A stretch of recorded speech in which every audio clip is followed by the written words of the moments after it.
আমি শর্মিষ ক্যানভাস থেকে চলে এসেছি আপনাদের কাছে আজকে একটা অন্যরকম রান্না নিয়ে। তো আজ আমি যেটা করব সেটা হচ্ছে, এখানে চিংড়ি মাছ রাখা আছে, আমি নুন হলুদ দিয়ে মাখিয়ে চিংড়ি মাছটাকে রেখেছি। এই চিংড়ি মাছের দো পেঁয়াজা করব। এখানে এক পেঁয়াজ লাগবে, পেঁয়াজ বেশ অনেকটা লাগবে। আমার কাছে 600 চিংড়ি মাছ আছে, আমি এখানে প্রায় 400-500 মতো পেঁয়াজ নিয়েছি। আর এই পেঁয়াজটা পুরো স্লাইস করে কাটা হবে। এখানে কালো জিরে আছে, কালো জিরে ফোড়ন দেবো, একটু রসুন থেতো করেছি, রসুন ফোড়ন দেবো। এখানে আদা রসুন একটু বাটা আছে, কাঁচা লঙ্কা রয়েছে, টক দই রয়েছে, স্বাদ মতো নুন হলুদ লঙ্কা, একটু জিরে আর সর্ষের তেল। আমি কি করব, এই যে জল একটু রেখেছি, এইখানে একটু মশলাটাকে আমি একটু বানিয়ে নেবো। মানে 1 চামচের মতো একটু জিরে দেবো, আর 1 চামচের মতো একটু লঙ্কা দেবো। লঙ্কা ওই আমার ছোটো চামচ, তো ওই টিস্পুনে 1 চামচ। ব্যাস এইটা একটু ভিজিয়ে রেখে দেবো। এটা করার পর আমি কড়ায় তেল দিয়ে, তেলটা একটু গরম হয়ে গেছে, এবার আমি মাছটাকে একটু ভেজে নেব।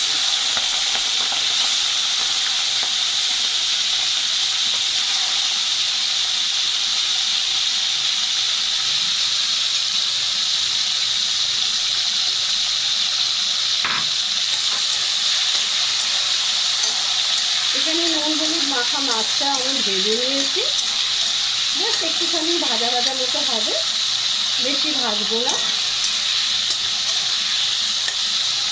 একটু 1 মিনিটের মতো এটা জাস্ট একটুখানি ভেজে নেবো, তারপরে আমি ফিরে আসছি।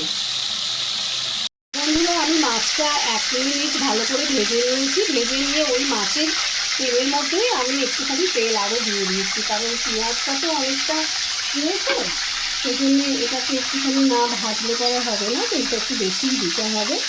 আমি এবার পেঁয়াজগুলো একে একে পেঁয়াজটা তেলটাই দিয়ে দিলাম।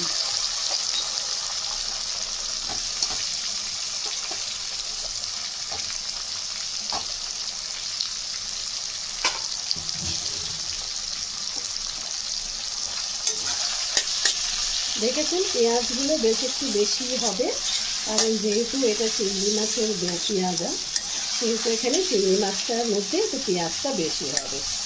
আপনারা বিশ্বাস করুন, রান্নাটা এত সুন্দর হয় খেতে, যে সবাই তো চিংড়ি মাছের মালাইকারিটাই খায়, কিন্তু এই আইটেমটা করলে পরে সত্যি এত অপূর্ব হয় যে আপনাদের বারে বারে এটাই খেতে ইচ্ছা হবে।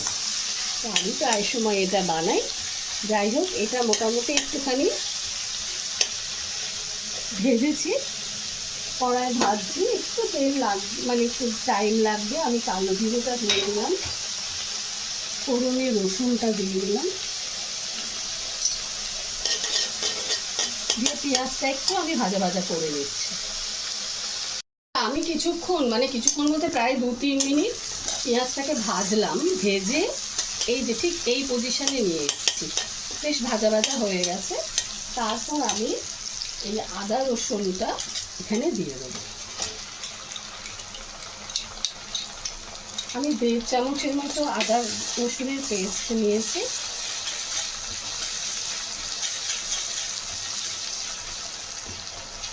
দিয়ে বেশ এটা একটু ভাজা ভাজা হবে।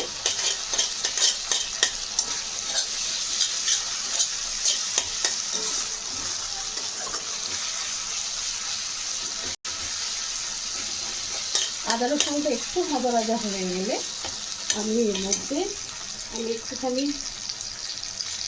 ধনে, এই জিরে গুঁড়ো আর একটুখানি গুঁড়ো লঙ্কা জলে ভিজিয়ে রেখেছিলাম, দিয়ে আমি এটা মশলাটা দিয়ে দিলাম।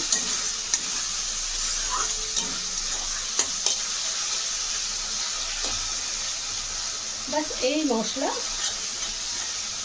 এটাকে একটুখানি কষিয়ে নিতে হবে। কষিয়ে নিয়ে এর পরের স্টেজে আমি আমার ফ্যাটানো একটু দই আছে, দইটা বেশ অনেকটাই লাগবে। আমি এখানে মোটামুটি 200 মতো দই নিয়েছি, দইটা একটু বেশি লাগবে। এর মধ্যে 1 চামচ চিনি আর একটুখানি নুন দিয়ে আমি এটাকে ফাটিয়ে রেখেছিলাম। এইটাই আমি এবার এই চিনি ভাজা মশলাটা ভাজা হয়ে গেলে এর মধ্যে দিয়ে দেবো।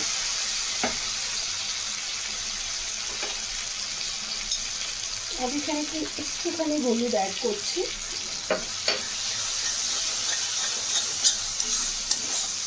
আমি অল্পই হলুদ দিলাম, কারণ চিংড়ি মাছটা ভেজেছিলাম যখন তখন অনেকটাই হলুদ দিয়েছিলাম, তেলের মধ্যে অনেকটা হলুদ ছিল, ওই জন্য হলুদটা আমি বেশি দিলাম না। এইবার কাটানো দইটা আমি দিয়ে দেবো।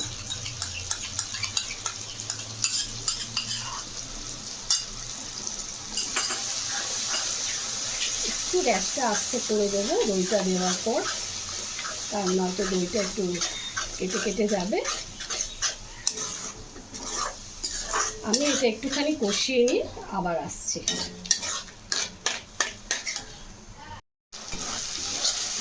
মশলাগুলো আমি ভালো করে ভেজে নিয়েছি, দেখুন তেলটা কি সুন্দর ছেড়েছে। বা তেলটা যখন ছাড়বে তখন আমি এই চিংড়ি মাছটা দিয়ে দেবো, ভাজা চিংড়ি মাছটা দিয়ে দেবো। তারপরে কয়েকটা কাঁচা লঙ্কা, আপনারা ঝাল অনুযায়ী কাঁচা লঙ্কা দেবেন।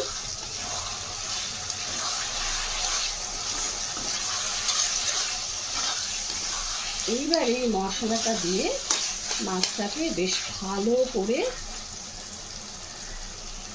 মানে বেশ মশলার সঙ্গে ভালো করে যখন মাছটা হয়ে যাবে তখন এটা তৈরি হয়ে যাবে। আমি ভালো করে কষিয়ে দিচ্ছি।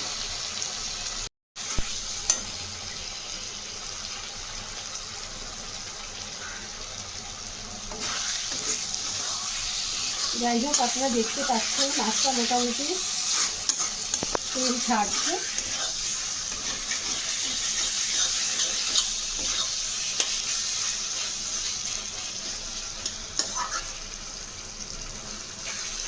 এটা একটু ভালো করে কষা হবে, কারণ মশলাটার সঙ্গে একদম পুরো মাছটা একদম ভালো করে ভাজা ভাজা হয়ে গেলে তারপর একদম তেল ছাড়বে যখন, তখন আমি আবার এটাকে নামিয়ে নেব। তো বন্ধুরা, আমি মোটামুটি এটাকে প্রায় বেশ 4-5 মিনিট আমাকে এটা কষাতে হয়েছে, একটু কম আছে বেশি আছে করে এটাকে কষিয়ে নিয়ে ঢাকা দিয়ে দিয়ে করেছি আস্তে করে। দেখুন কি সুন্দর তেল ছেড়ে গেছে। ব্যাস, আমার মোটামুটি এই পজিশনে আমার জিনিসটা ডান। আমি গ্যাস অফ করে দিলাম, এবার এটাকে আমি সার্ভ করে দিচ্ছি। তো বন্ধুরা, আপনারা প্লিজ আমার এই ভিডিওটিকে একটু লাইক করবেন আর সাবস্ক্রাইব করে রাখবেন, যাতে আমার নতুন নতুন যে ভিডিওগুলো আমি আপলোড করব সেগুলো আপনাদের কাছে পৌঁছে যেতে পারে। তো আজকের মতো এইটুকুই এখানে। থ্যাংক ইউ আমাকে লাইক করার জন্যে এবং সাবস্ক্রাইব করার জন্যে। প্লিজ আপনারা ভিডিওটা দেখবেন এবং রান্নাটা অবশ্যই করবেন, কারণ এই রান্নাটা সত্যি ভীষণই সুস্বাদু খেতে হয়। তো আজকের মতো এখানে, নমস্কার।